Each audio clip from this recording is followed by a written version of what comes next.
Hello friends, आपके अपने channel tricks for exam में आप सभी का स्वागत है। आज 29 अगस्त को खेल की दुनिया में अपना अहम योगदान देने वाले मेजर ध्यानचंद का जन्म हुआ था।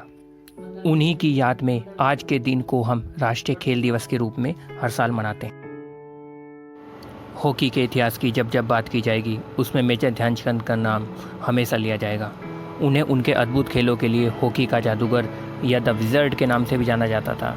वे हॉकी में वही स्थान रखते हैं जो क्रिकेट में सर जॉन ब्रैडमैन का है। अपने खेलों के अलावा मेजर ध्यानचंद एक अन्य किस्से के लिए भी याद किए जाते हैं। उनके बारे में कहा जाता है कि 1936 में बर्लिन ओलंपिक खेलों के दौरान उन्होंने हिटलर का एक विशेष प्रस्ताव ठुकरा दिया था।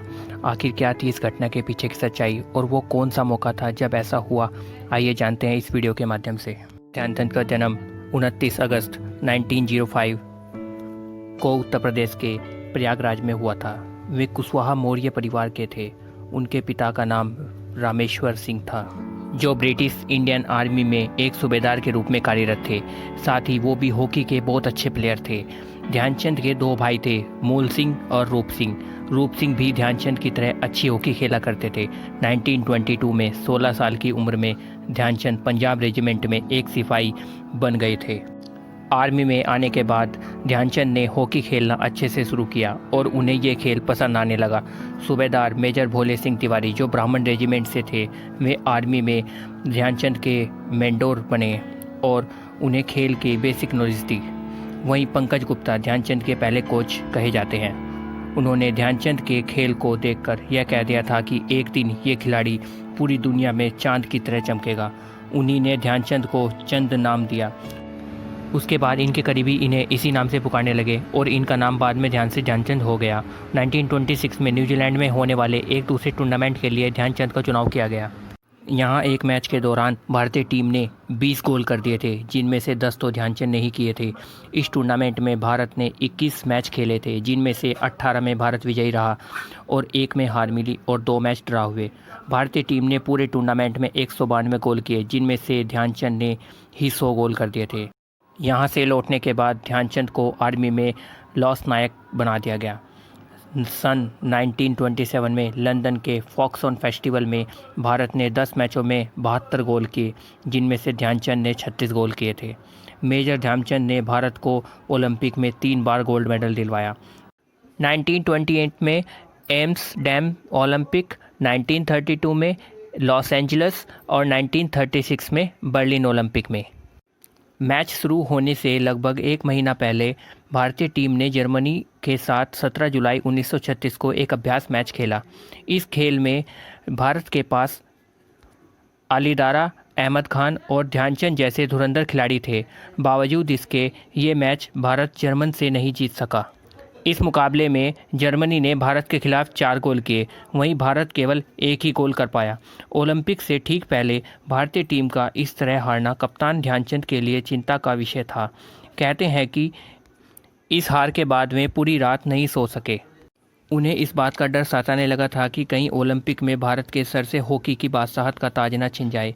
हालांकि सुबह होते ही उन्होंने अपनी गलतियों से सीखते हुए आगे की रणनीति बनाई और जल्द ही वे अपनी पूरी टीम को ओलंपिक के लिए मानसिक रूप से तैयार करने में सफल रहे। ध्यानचंद की अगुवाई में टीम नई और बिल्कुल तरोताज़ा लग रही थी। तेज़ी से वक्त बीता और ओलंपिक भी आ गया। 5 अगस्त 1936 को भारतीय टीम को हंगरी का सामना करना था। दोनों टीम मैदान में उतरी तो भारतीय टीम में एक अलग सी किस्म की ऊर्जा देखने को मिली। उन्होंने शानदार खेल दिखाते हुए अपने पहले ही मैच में हंगरी को 4 गोल से बीट किया। आगे भी उनकी जीत का सिलसिला ऐसे ही जारी रहा। उन्होंने 7-0 से यूएस को और 9-0 से जापान को हराने के बाद सेमीफाइनल में पहुंच चुके थे। वहां भारत ने फ्रांस को 10-0 से मात देकर दुनिया को यह बता दिया था कि वे गोल्ड लेकर ही आएंगे। इस मुकाबले में असली हीरो ध्यानचंद ही थे। उनकी अगुवाई में भारत फाइनल में मुकाबला लेने के लिए पहुंच चुका था। भारतीय टीम की तर्ज पर जर्मनी भी अपने विजय रथ के साथ आगे बढ़ी और फाइनल तक पहुंच गई थी। जर्मन का क्रूर तानाशाह हिटलर जर्मनी के प्रदर्शन से बहुत खुश था। उसने फाइनल मुकाबले के लिए पूरे जर्मन को बदल डाला। स्टेडियम के आसपास के इलाकों में खास किस्म के इंतजाम किए गए थे। सभी को जर्मनी की टीम का हौसला बढ़ाने के लिए स्टेडियम पहुंचने का आदेश दिया गया। हिटलर ने सुनिश्चित किया था कि इस फाइनल मुकाबले में वह मौजूद रहेगा।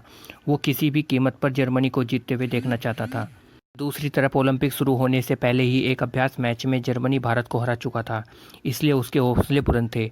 वो अपनी जीत को लेकर आश्वस्त था। हालांकि भारतीय टीम भी खुद को कमज़ोर मानकर नहीं चल रही थी। कप्तान ध्यानचंद समेत सभी खिलाड़ी आत्मविश्वास में लगे हुए थे।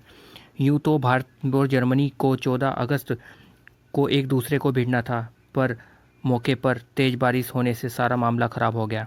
मैदान पूरी तरह ख़राब हो चुका था, इसलिए मैच को टाल दिया गया और तय किया गया कि अब ये मुकाबला अगले दिन यानी 15 अगस्त को खेला जाएगा।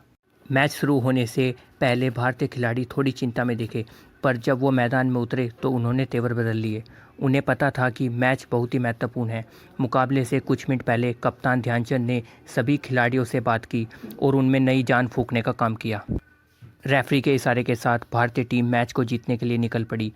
पहले मिनट में ही जर्मनी के खिलाड़ियों को यकीन नहीं हो रहा था कि वो उसी टीम से खेल रहे हैं जिसे उन्होंने अभ्यास मैच में बड़े अंतर से हरा दिया था। मेजर ध्यानचंद तो कुछ इस तरह गेंद को अपनी हॉकी से लेकर दौड़ रहे थे जैसे मानो गेंद को उन्होंने हॉकी से चिपका कर रखा हो। देखते ही देखते भारतीय टीम ने एक के बाद एक गोल दागने शुरू कर दिए। मैच में एक पल ऐसा भी आया जब पूरे मैदान पर सन्नाटा छा गया। भारतीय टीम जर्मनी को उसी के मैदान पर हराकर विश्व विजेता बनने जा रही थी। जर्मनी खिलाड़ियों के चेहरों पर हाव भाव हार के साफ तौर पर दिखाई दे रहे थे।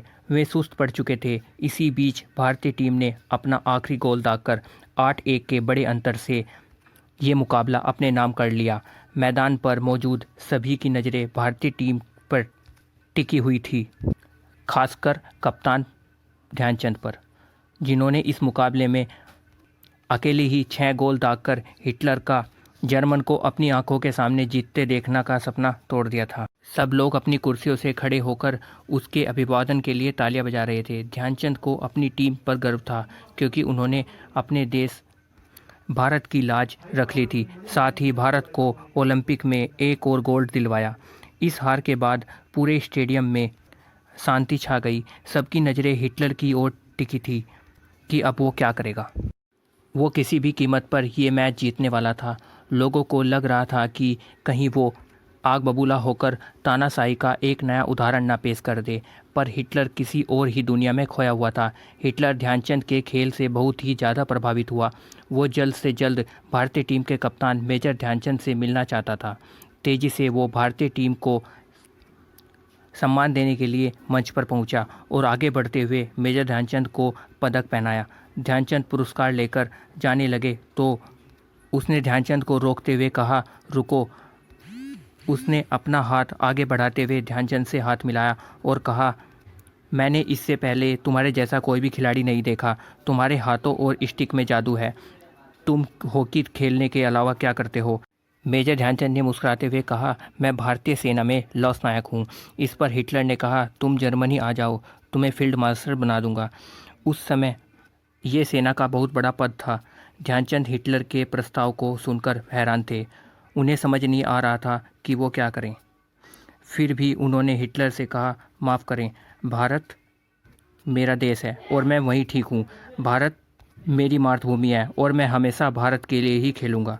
हॉकी के जादूगर के शब्दों को सुनकर हिटलर उनसे और ज़्यादा प्रभावित हुए और इस तरह ध्यानचंद गोल्ड जीतने के साथ साथ हिटलर का दिल जीतने में भी कामयाब रहे। हिटलर ने उन्हें सम्मान के साथ साथ विदा किया। हिटलर जैसे तानाशाह के सामने भी भारत को सर्वोपरि मानने वाले मेजर ध्यानचंद को साल 1956 में पद्म भूषण से सम्मानित किया गया था। साथ ही बीच बीच में उन्हें भारत रत्न देने की चर्चा भी जोरों पर थी। ओके फ्रेंड्स, आज के लिए बस इतना ही। आपको वीडियो कैसी लगी नीचे कमेंट में ज़रूर बताएं। Thank you.